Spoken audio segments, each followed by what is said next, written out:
vous avez un enfant qui vous demande sans cesse pourquoi,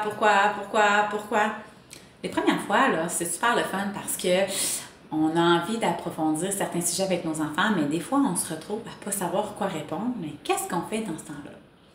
Je me présente, je m'appelle Stéphanie Houle, je suis diplômée en travail social et en éducation spécialisée, maman de 2 enfants et propriétaire de Bulles et Pirouettes. J'accompagne quotidiennement les parents à travers les différents défis qu'on peut traverser dans la période 0-7 ans.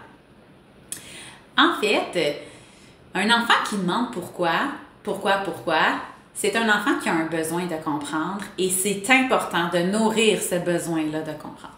Mais il arrive des moments où est-ce qu'on ne sait pas quoi répondre. On ne sait pas quoi dire, on ne sait pas pourquoi le ciel est bleu, on ne sait pas pourquoi les gens ont des cheveux frisés et d'autres non, ou même si on le savait, on ne trouve pas nécessairement les mots pour bien l'expliquer, des mots qui correspondent au développement de notre enfant, hein, parce que des fois, nos enfants, ils vont nous poser des questions là, qui vont bien au-delà de leur capacité de compréhension. À ce moment-là, je vous propose la stratégie suivante. Je vous propose de leur redemander, mais pourquoi toi tu penses?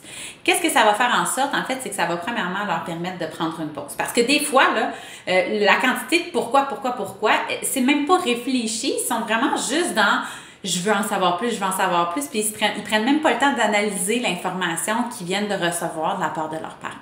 Donc, de leur retourner la question, ça va permettre, entre autres, ce temps de pause-là, qui vont se permettre de réfléchir.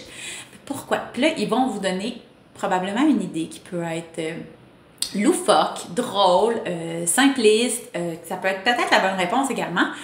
L'idée, en fait, c'est de prendre le temps de connecter avec votre enfant dans ce moment-là, lui permettre d'avoir une idée, lui permettre de comprendre aussi le raisonnement que ça prend derrière la question pour trouver la réponse.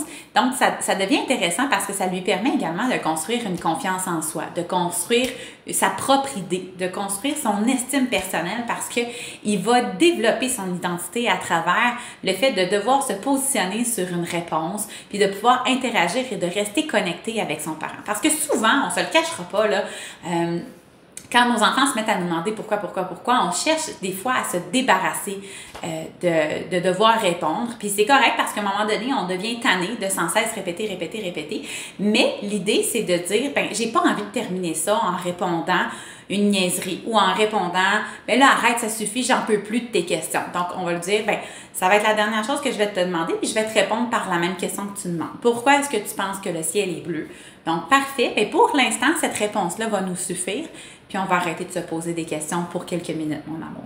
Donc, ça termine le chapitre des pourquoi. Ce chapitre-là, de cette journée-là, de ce moment-là, ça n'empêchera pas que ça recommence, mais l'idée, c'est d'amener votre enfant à réfléchir et ça va vous soulager aussi de devoir constamment répondre parce que vous n'êtes pas obligé d'avoir la réponse à tout et vous n'êtes pas obligé de toujours leur répondre non plus. Donc, j'ai envie de savoir dans les commentaires, c'est quoi le pourquoi le plus loufoque que votre enfant vous a demandé?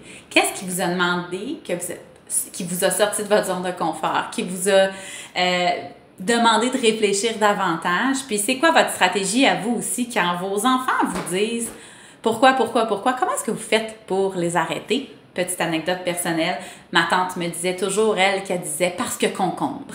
Donc, ça faisait tellement pas de sens dans la tête des enfants qui finissaient par arrêter de poser la question, puis ils recommençaient un peu plus tard. Donc, c'était sa façon à elle de s'arrêter.